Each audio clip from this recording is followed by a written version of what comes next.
Deus é castelo forte e bom, defesa e armamento. Olá, nossos casais, que a graça do nosso Senhor Jesus Cristo, o amor de Deus o Pai e a comunhão do Espírito Santo estejam com todos nós nessa tardezinha, nessa noite de encontro mais uma vez. Que o Pai, Filho e Espírito Santo nos conduza. Estamos no dia 25 de outubro, pertinho do dia da Reforma, e a proposta, como vocês viram, provavelmente viram na abertura, é de nós fazermos um cineminha com Lutero. Então, a ideia é da gente olhar todos os episódios da série Lutero Muito Além da Religião, que foi lançada em 2017, nos 500 anos da Reforma. Talvez vocês já olharam um episódio ou outro, viram pela internet, pegaram aqui um episódio ou outro. Nós vamos ter a oportunidade hoje, dentro do grupo de casais, da gente olhar os 10 episódios, um atrás do outro.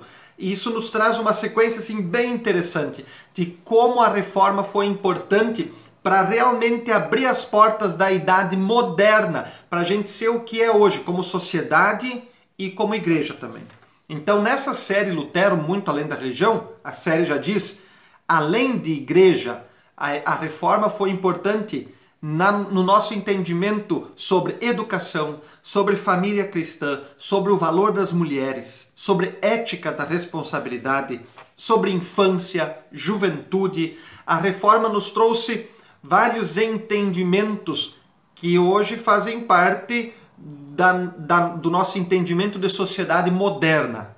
Então, vale a pena a gente olhar essa série e refletir também dentro da nossa vivência como casal. O que nós temos aí que é legado da Reforma no nosso viver do dia a dia. Então assistem, não vou tirar mais o tempo. Hoje o tempo é para que vocês façam um cineminha com Lutero. Os 10 episódios vão dar mais ou menos uns 15 minutos.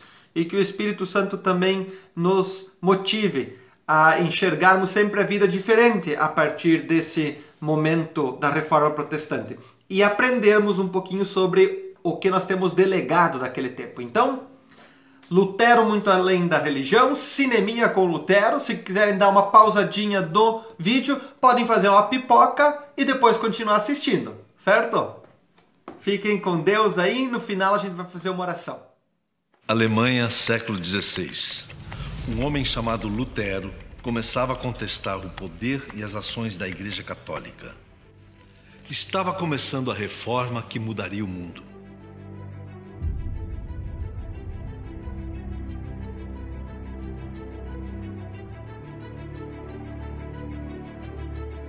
Ele havia nascido no dia 10 de novembro de 1483. Recebeu o nome do santo do dia, São Martinho.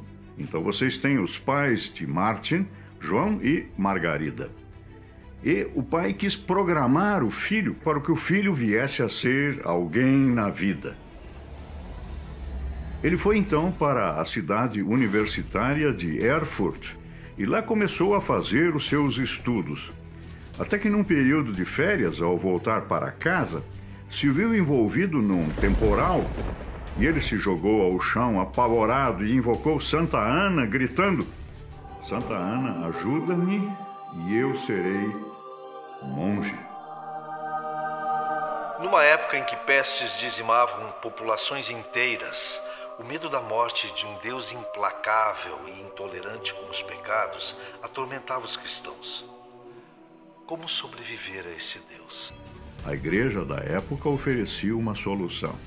Ela tinha inventado cartas de crédito que garantiam para a gente perdão de culpa, de penitência. Lá no mosteiro, o monge Lutero, por discordar dessa prática, começou a criticar abertamente a igreja. E, é claro, isso acabou incomodando muita gente. Isso acabou incomodando o Papa Leão X, que chamou Lutero e exigiu uma retratação. O que aconteceu é que Lutero foi considerado fora da lei pelo imperador da época, o que significava que qualquer um poderia matá-lo se quisesse. Mas Lutero nunca abandonou as suas crenças, que acabaram se espalhando por toda a Europa. E aquele monge que queria reformar a Igreja Católica não só conseguiu boa parte de seus objetivos, como também acabou criando um novo pensamento religioso, o luteranismo.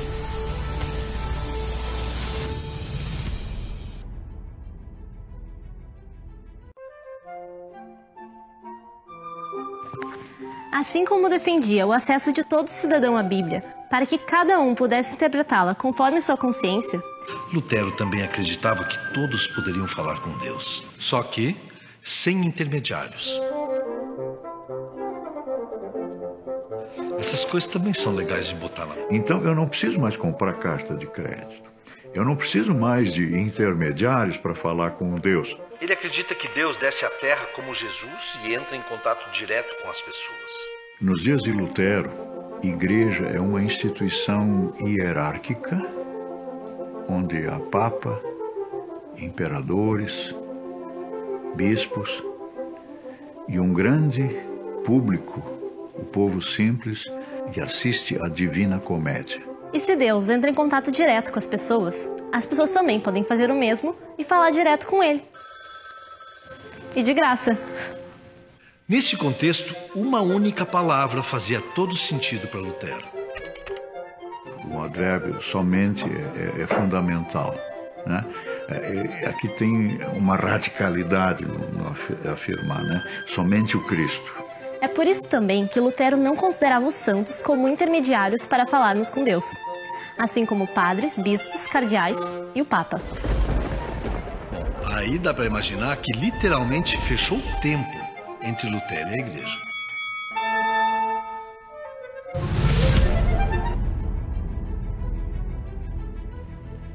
Imagina alguém há 500 anos fazendo a seguinte afirmação: o alvo da ética não é o céu, o alvo da ética é a terra. Lutero vivia numa época de transformações. A prensa, criada por Gutenberg, ajudava na circulação de ideias através de panfletos. O acesso das pessoas à leitura permitia que tivessem opinião própria sobre os assuntos. Nicolau Copérnico desenvolvia a teoria de que o Sol era o centro do universo. E Fernão de Magalhães fazia a primeira viagem marítima ao redor da Terra. Bom, Lutero também descobriu o Novo Mundo na viagem que fez a Roma. No caminho, ele adoeceu e foi parar em um hospital em Florença, onde ninguém mais, ninguém menos que Leonardo da Vinci começava a estudar a anatomia do corpo humano, prática ainda proibida no mundo. Era também em Florença que naquela época as pinturas de céu e inferno davam lugar para aquelas que exaltavam o corpo exatamente como o corpo é. A viagem e todas as mudanças que viu mexeram com a cabeça de Lutero. Ele seguiu estudando a Bíblia até que um dia se deu conta de algo importante. Não era mais preciso olhar para o céu, mas sim olhar para a terra, para o mar e tentar fazer destes lugares melhores para se viver. Não só com amor, mas também com responsabilidade e ética. Um dia lhe perguntaram as duas coisas que faria se o mundo acabasse no dia seguinte. Olha só o que ele respondeu. Primeiro, pagaria as minhas dívidas. E segundo, plantaria uma macieira. Mas o mundo não ia acabar? Para que pagar? Eu ainda hoje não deixaria de ser ético. E a macieira, professor? E Lutero responderia para a gente que faria essa pergunta dizendo: eu ainda hoje continuaria afirmando que esse mundo é e continua sendo a boa criação de Deus e que por isso merece ser preservado. Até o século XVI, as atividades relacionadas à religião eram especialmente valorizadas em relação às outras.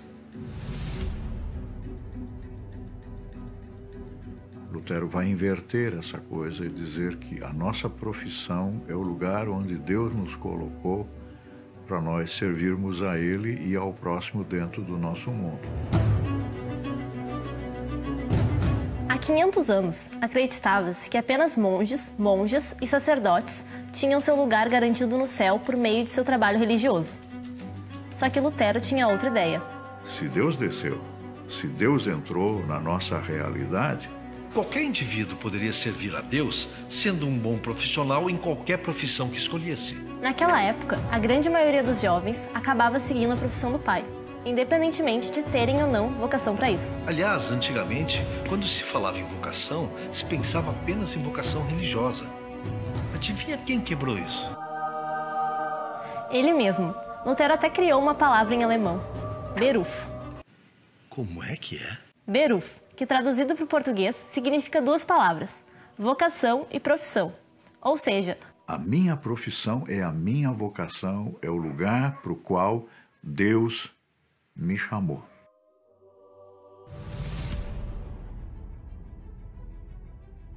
Extra, extra! Imprensa ajuda a disseminar ideias de Lutero.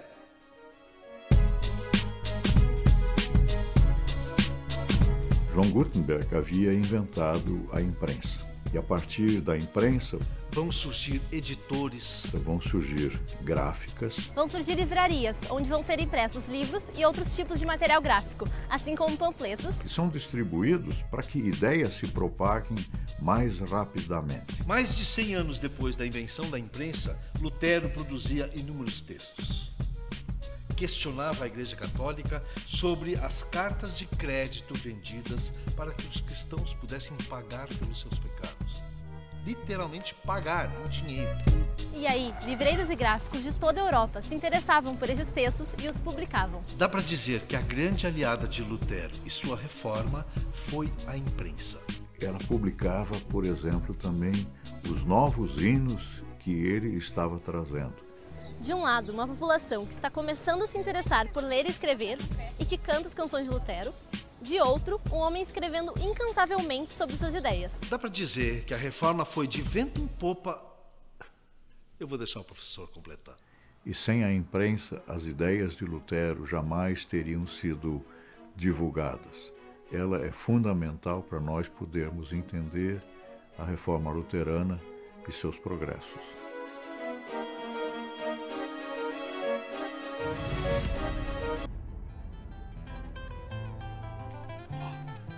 Tá ouvindo?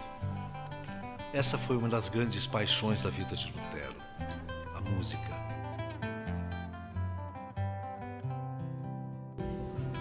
Lutero acreditava que a música teria grande papel para a disseminação de suas ideias para as pessoas. Os hinos de Lutero talvez tenham difundido mais o seu pensamento do que os seus livros.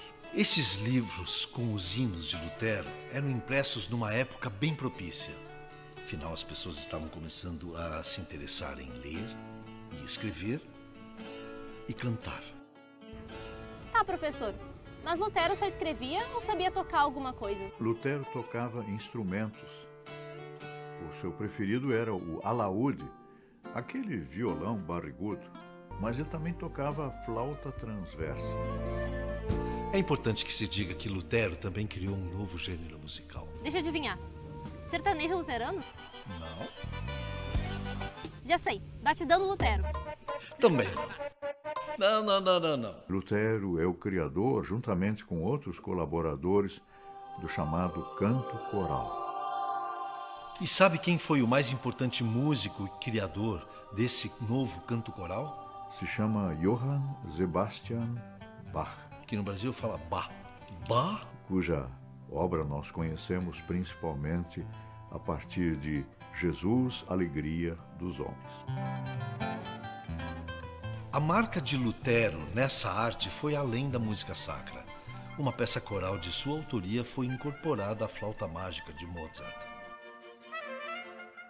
Há 500 anos, Lutero já tinha certeza de que a música levava os corações e ajudava as pessoas a porem todo o sentimento para fora. Há 500 anos, era muito comum que uma criança recém-nascida morresse vítima de alguma peste ou doença da época. Ou seja, ninguém contava mesmo com aquele indivíduo até que a criança atingisse uma certa idade. É muito cruel esse raciocínio.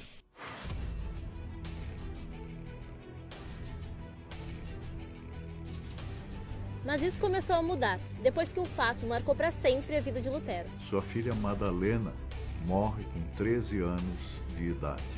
E aí nós temos nas suas cartas um pai que chora. A partir daí, a relação de Lutero com seus filhos e sua visão sobre a juventude e a infância mudam completamente. Este sentimento mais humano passou a ser um novo parâmetro, não só para Lutero, mas para toda a história da humanidade. E olha só o que Lutero disse uma vez em um de seus escritos feito especialmente para os pais. Lugar de criança é na escola. Que os pais que não mandarem seus filhos para a escola estão condenados ao inferno. Nossa, E o que Lutero defendia com tanto afinco há 500 anos acabou se refletindo aqui no Brasil. Imigrantes vindos da Alemanha, principalmente para o sul, construíam escolas assim que chegavam nas cidades. É por isso que em pouco tempo o sul passou a ser a região mais alfabetizada do Brasil. Não é para me gavar, né? E hoje, brasileiros de diversas cidades do país são formados por escolas luteranas. Valeu, Lutero! Não existe mundo melhor e mais justo sem educação para todos. Isso você está cansado de saber. Até os dias de Lutero, há muita gente muito bem letrada. E quem são essas pessoas? São os monges e as monjas nos mosteiros. No século XVI, apenas crianças e jovens com vocação religiosa ou de camadas sociais mais ricas tinham acesso à educação.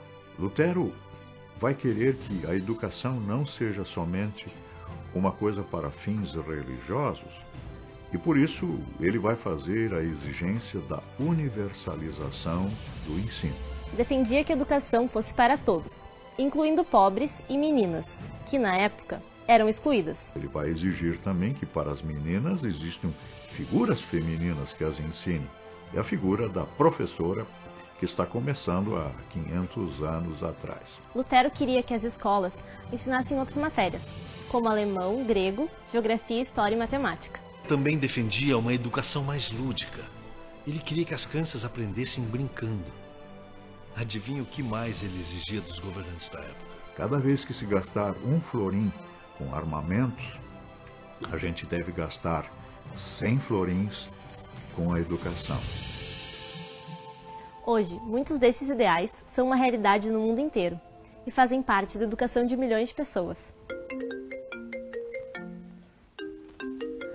Oi, mãe. Sim, eu estou estudando.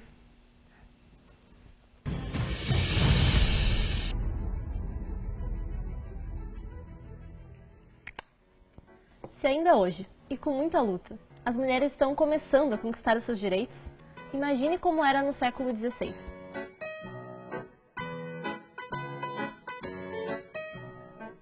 Nossa visão ocidental a respeito da sexualidade e do feminino foi marcada profundamente por dois teólogos medievais. Depois de fazerem muita festa e terem uma vida sexual, digamos, muito animada, São Jerônimo e Santo Agostinho se converteram. Adivinha qual foi a primeira coisa que eles fizeram? Disseram um não bem grande à sexualidade.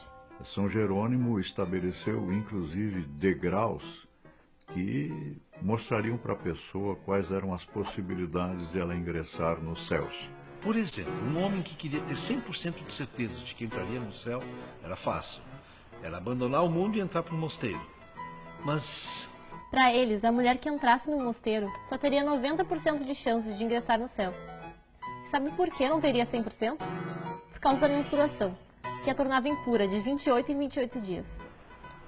E muitos pais, para evitarem esse mal, colocavam as crianças, as meninas, ainda pequenas, no mosteiro.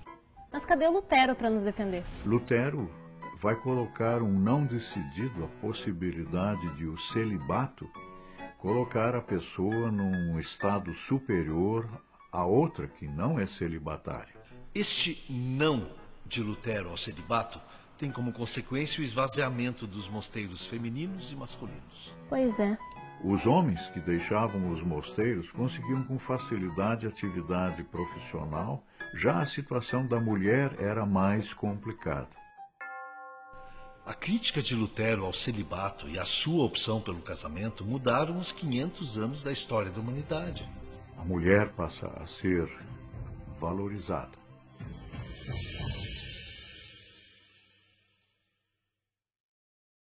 Catarina von Bohr. Sabe aquele ditado que diz que atrás de um grande homem sempre há uma grande mulher? Pois é, há 500 anos uma mulher estava ao lado do marido e à frente do seu tempo. Depois que Lutero disse não ao celibato, os mosteiros masculinos e femininos praticamente se esvaziaram. Foi aí que um belo dia o Lutero recebeu uma carta de 9 monjas. e elas pedem que ele as auxilie a deixar o mosteiro. Isso era um crime na época. Essas 9 monjas fogem do mosteiro escondidas em barris de peixinhos de conserva e vão direto, correndinho, para o mosteiro onde estava Lutero. E agora? Se elas não encontrarem um parceiro com quem casar, elas estão condenadas a uma vida na prostituição. Foi aí que Lutero procurou e encontrou marido para todas elas, menos para uma. Seu nome? Catarina von Bora. Von Bora. Catarina era rigorosa e não aceitava qualquer um para marido. Foi aí que, no ultimátum de Lutero, ela falou: se o Dr. Lutero me aceitar como esposa, com ele eu caso. Lutero e Catarina se casam. Financista e economista e mãe, vai ser modelo para muitas mulheres, e ao lado dela outras mulheres vão ser testemunhas muito eloquentes da reforma do século XVI.